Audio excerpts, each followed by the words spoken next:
students. So in today's class we shall be studying about the amphoteric properties of amino acids. Here is a new term for you known as zwitterion. See here, zwitterion, very important from examination point of view and also a very interesting concept to understand. So now what are the various amphoteric properties of amino acids? To understand that, first you will have to understand what is the term amphoteric means. Amphoteric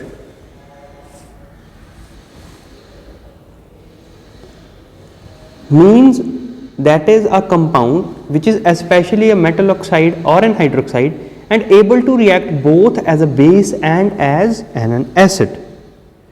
So it means that amphoteric compounds are containing both the acidic as well as basic characters, basic properties. It will be exhibiting both the acidic and alkaline properties. So amino acids are amphoteric molecules because they have both basic and acidic group. Zwitterions have charged amino and carboxylic groups. They form when both the amino and carboxylic groups in an amino acid ionize in water. They have an equal positive and negative charge, thus at the isoelectric point they exist as neutral compounds. Now here let us understand how a zwitterion is formed.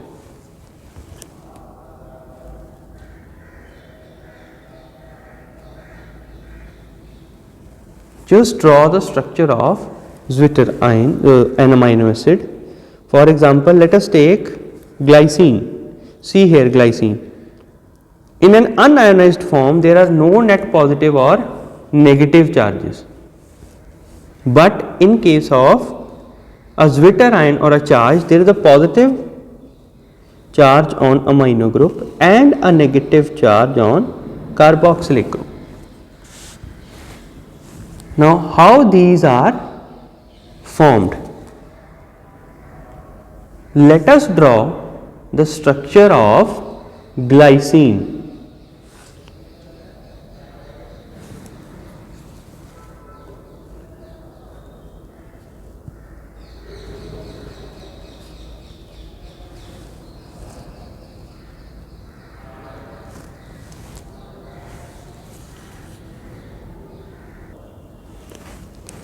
So now in presence of water, a net positive charge is present on amino group due to addition of a proton, whereas a net negative charge is present on carboxylic group due to donation of one proton. Now let us understand the zwitterion in detail. Now what is a zwitterion? At physiological pH of 7.4, a zwitterion forms both positive and negative charges and overall it is neutral. It is known as an amphoteric compound because the amino group is protonated due to addition of proton and carboxyl group is deprotonated because one proton is donated. It is soluble in polar solvents due to its ionic character. Structure of side chain or R also influences the solubility. Longer the side chain, lesser will be the solubility in polar solvents. Sometimes zwitterions are also referred to as inner salts. You will sometimes find zwitterions also written as inner salts.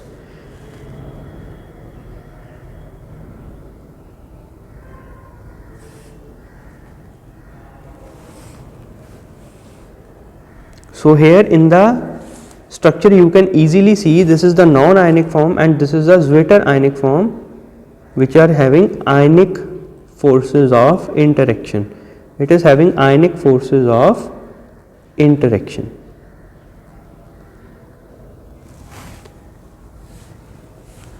Now, how the amino acids occur as acids?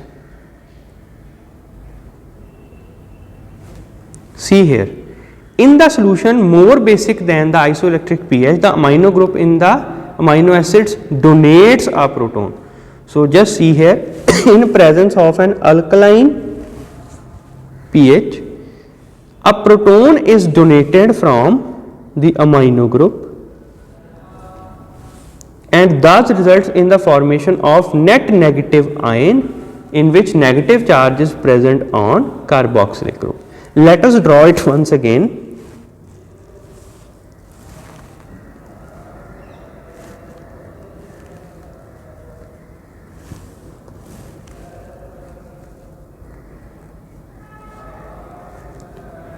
So, this is the structure of glycine.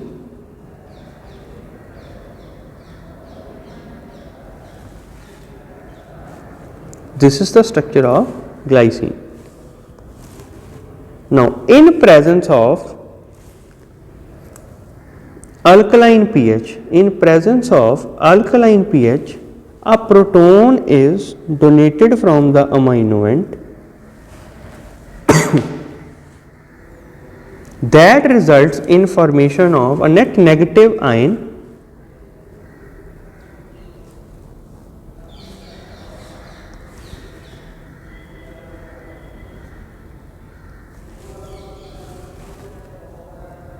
see here. This is the negative ion having pH greater than the isoelectric pH. This is the negative ion formation.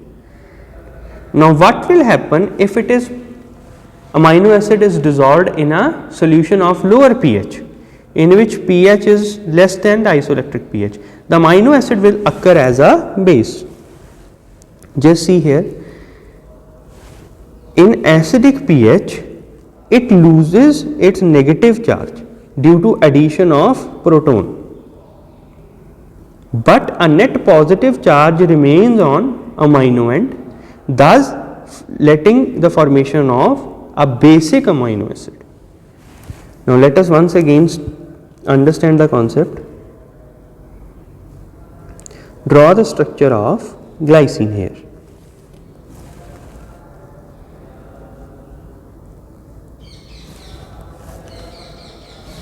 The carboxylic end will be containing a net negative charge, but in presence of an acidic pH, acidic pH is always having an excess of protons.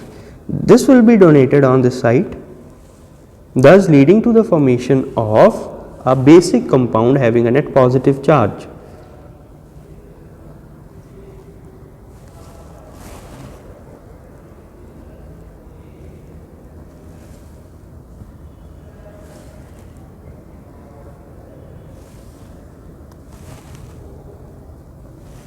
So, a total of net positive charge will exist and it will be an alkaline compound or a basic compound. So, the pH and ionization effect is as follows. We can draw a simple equation signifying, just to see an example. You all know, in presence of alkaline pH, it will be containing a net negative charge.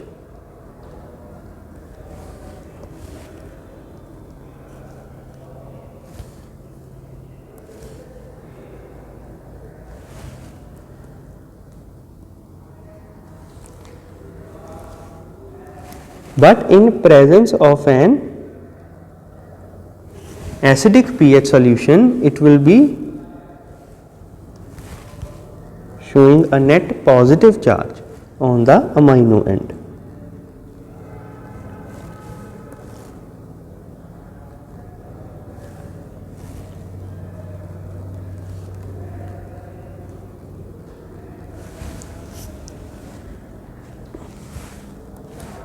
at lower pH,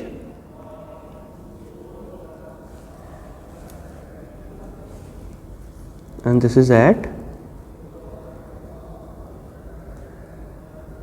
higher pH values. Now the acid base properties.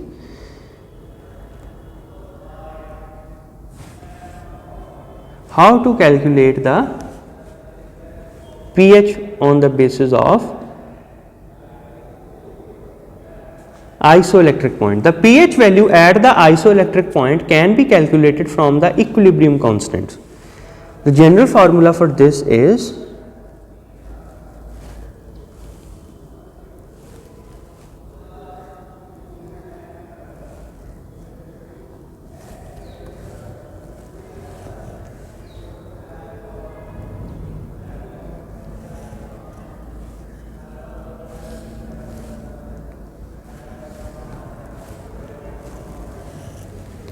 where Pi refers to isoelectric point,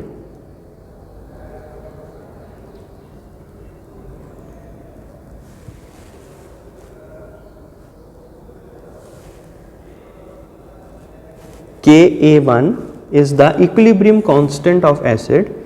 It is the equilibrium constant of an acid, and Ka2 is equilibrium constant of a base.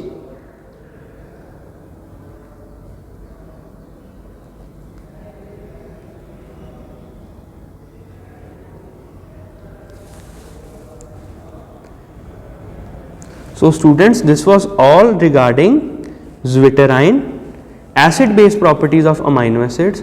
Hope you remember all these. Keep revising, keep practicing to understand these concepts.